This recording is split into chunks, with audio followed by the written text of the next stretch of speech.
35Z5. Gonna find that in this box here.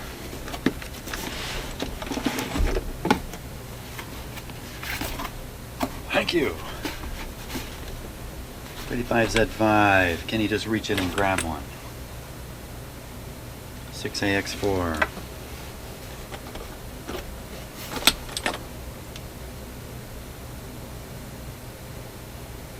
Z5 right here.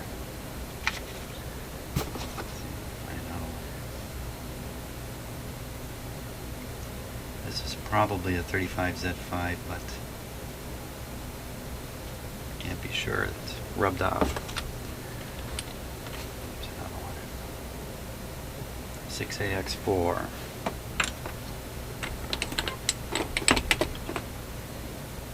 Z5. Okay, so I got two 35Z5s to check out.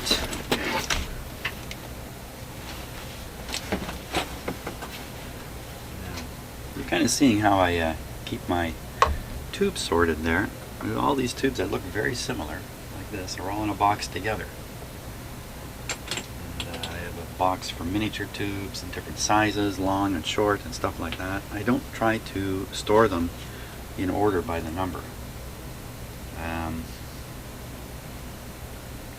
Just a lot of effort to put it into that kind of situation and keep it there. A lot easier to do what I do, just separate them by the look of them. Then you know which box to go in, because it's the box that has the tubes that look like this. For all of you who have got tube collections. Okay, so let's pop this guy in.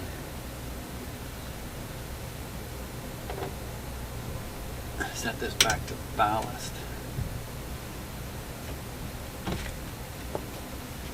To reset the settings. 35Z5 JR 0537.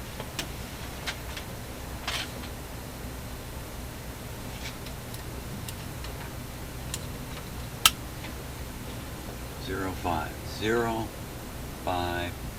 37 with a 0. Is that correct? Double check. Always double check. JR 0537 with a 0. JR 0537 with a 0. These don't matter. Turn it on and give it a moment. There's a tube inside my tube tester. Yes, the tube tester has a tube inside. How do you test the tube that's inside the tube tester?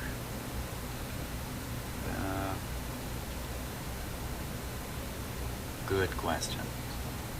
I won't bother answering.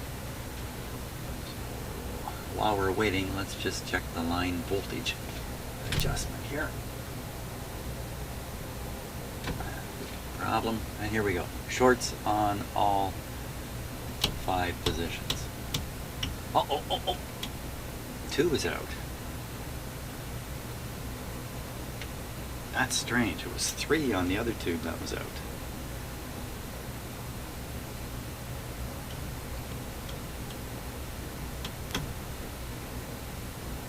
Let's carry on with the test. Up to 35. Okay, and change the element settings again. 0507. 0507 0 and 60, if I remember right. Is that right? 0 and 60. P3 rectifier test after checking for shorts. I don't think this tube heated up. I don't see that this tube even heated up. Tube test 3. It's a dud. Big time dud. Let's put the big time dud with the other original dud.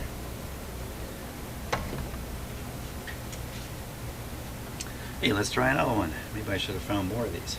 35Z5.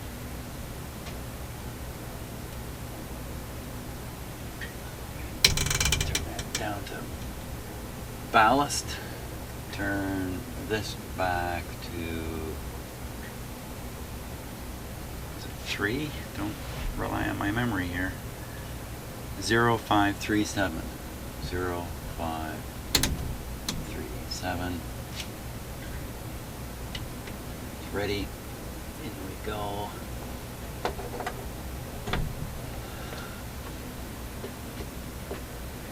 Here we go. Right. Hey, look at that. So that's following the expectations of the test. 35Z5 0507 0507 with a 0. Bias stays 0. English goes to 60.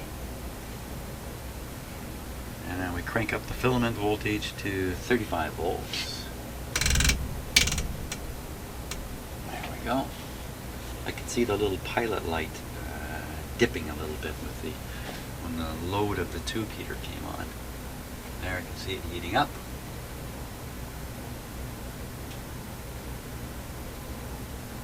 Check for shorts. Flashing light doesn't mean anything. Ready to test P3. Bingo! Wow! We got ourselves a winner. We got a winner. And we got two losers. I'm going to put a big X on the losers.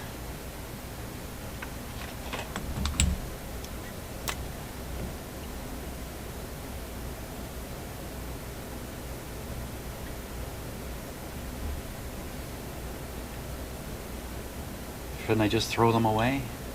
Oh, I don't know. Hey, it's my tube collection. Oh, what are you looking at me for? Down here where the excitement is. You're not supposed to look at me. Ignore the man behind the curtain. Okay. Now I know for sure that this is the good guy because it's got no X on him. Let's plug him in there. Power's off to the radio.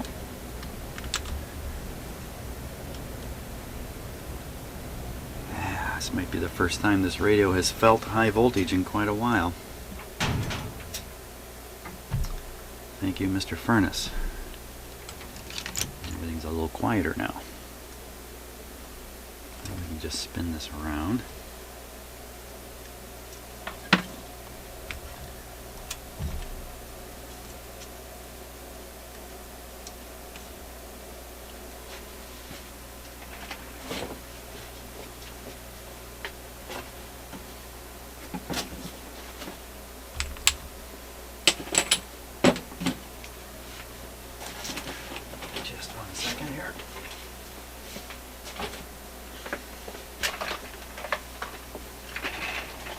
Now, everything is safe.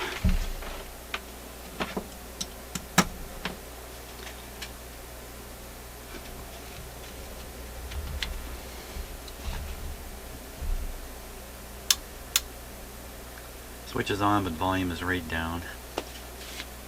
Now for this, we really need to keep our eye on this light bulb here.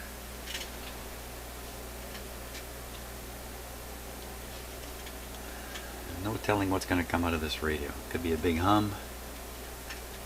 Could be smoke and flames. Actually, I've never seen flames come out of a radio here. So we're on just one light bulb. We're on the small one. I think it's a 60 watt light bulb, I believe. In there, maybe it's a 40. And it wouldn't hurt to be able to measure the B plus right away. But let's turn it on with the radio like this first. Okay. Once again, reminding myself, switch is on, volume is down. Here we go.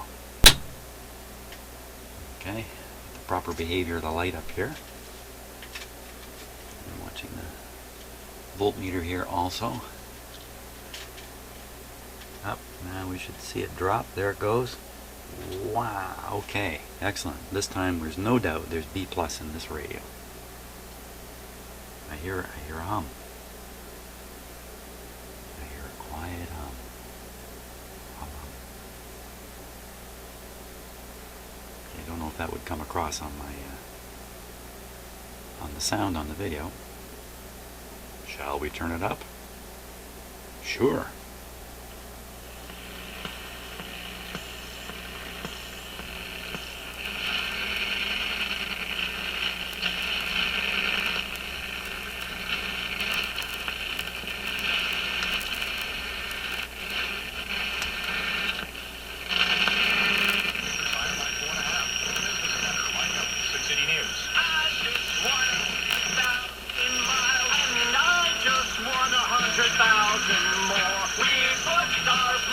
No, please.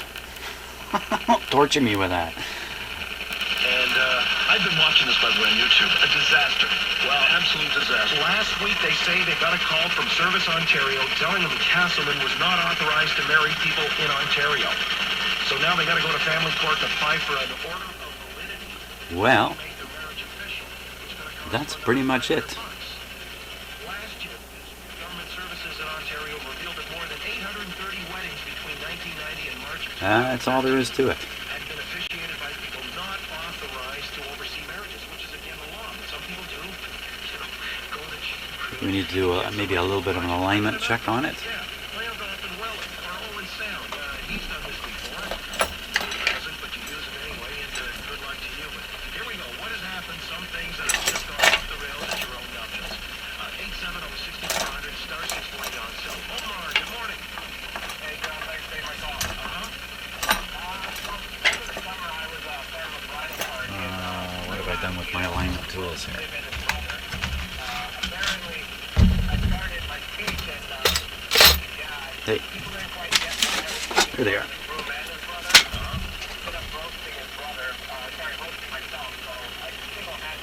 Don't ever do this. Only a trained technician should do this. I'm going to twiddle the knobs and twiddle the adjustments. Just hear if this gets better or worse.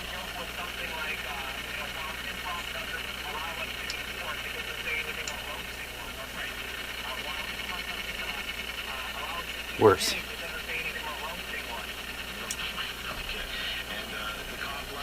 Oh, that's interesting. Where's a screwdriver?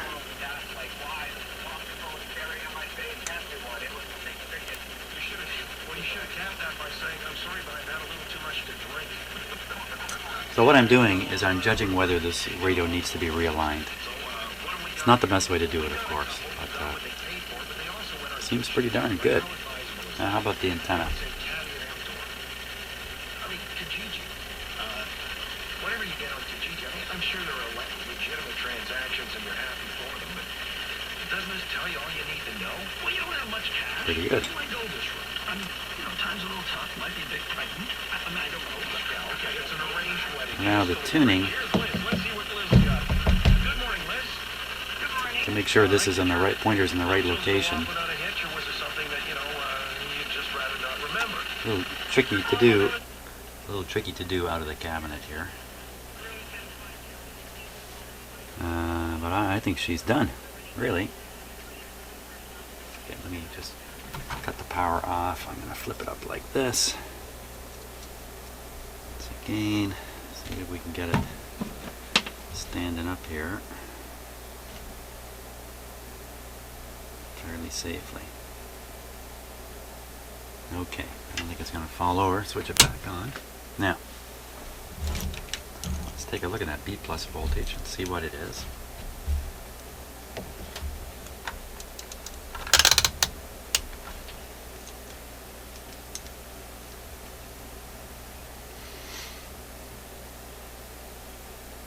.200-volt scale.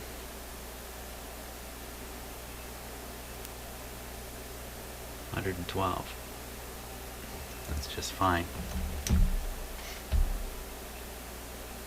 Now what I want to spot is the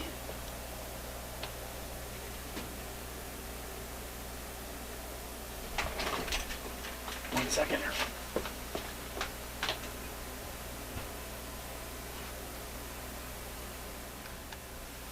Oh, for crying out loud. I had to run for a phone call there in case you're wondering what happened. And, it could be my mother calling. It could be an emergency of some sort. No, it's duct cleaning people once again.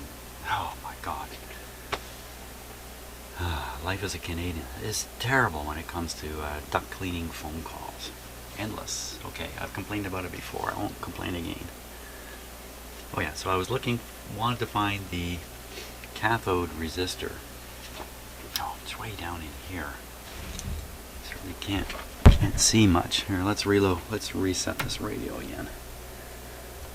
Okay, again, I turned the power off while I'm doing this. Just because it's the things you don't expect.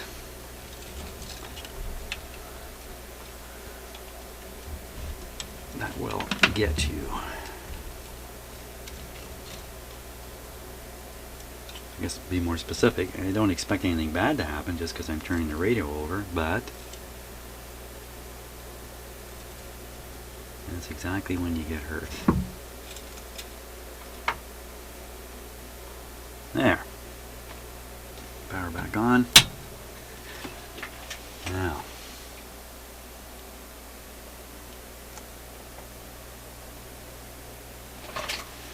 Okay, the output tube is over here.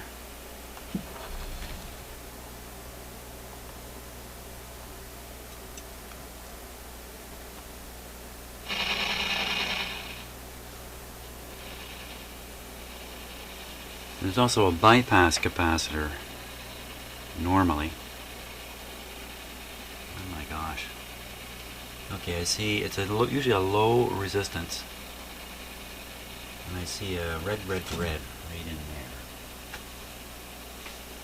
And that would be 2.2K, 2200, and there's a capacitor right across it. I'm not sure that capacitor is going to ground.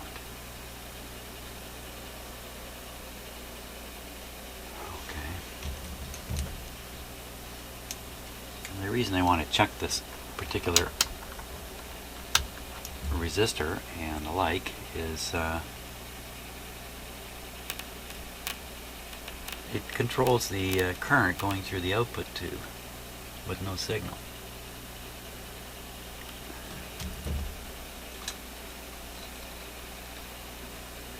Closer look here. So there's the red resistor. I'm trying to spot where the other lead is going. Okay, there I can see where it's going. Not to the red wire, but wait a minute, there's another smaller resistor right there. It looks like red, no, that's brown, red. That's also a small resistor though.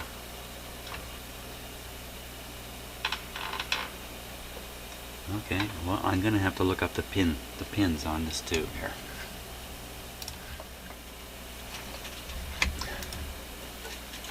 Okay, just wanted to be sure.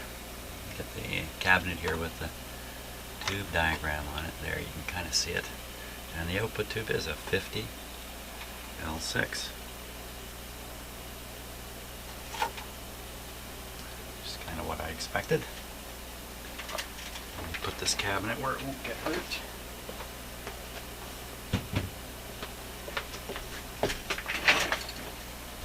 Okay, 50 L6.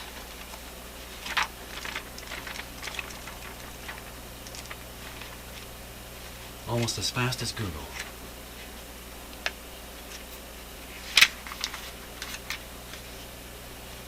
The L6 beam power tube, of course, and the cathode is pin 8.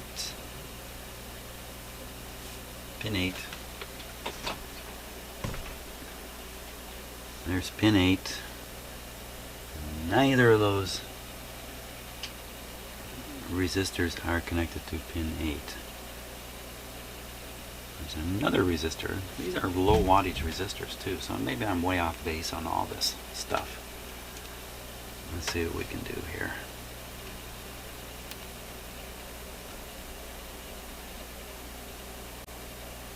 Seven volts. That sounds like the perfect bias voltage. Let's see if it really is. 50 L6. 50 L6. Heater. Plate voltage 200 max. It's not very high, is it? Grid number 2. Peak heater cathode voltage. Typical operation. This is the error I should be reading. Plate supply with fixed bias. 110 volt. Who cares? Grid number 1. Control voltage minus 7.5. So actually, it's right on the money. Now, if the bypass capacitor was not bypassing, you know, I hadn't even identified which capacitor that would be. Probably this guy. Then the output would be reduced. And of course, that's a hard thing to tell just listening to the radio, because you tend to just turn the volume up until you get what you want. But in this case, I really don't see any reason to be any more suspicious of anything in this radio.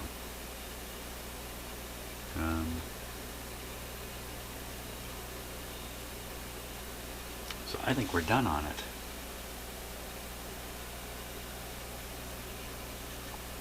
Let me stick her back in the cabinet. Oh no, what am I saying? We still have to figure out if it's tuning properly. I have to throw it in the cabinet, tune it to a known station, and then verify that it in fact is in the right spot on the dial. So we'll do that next.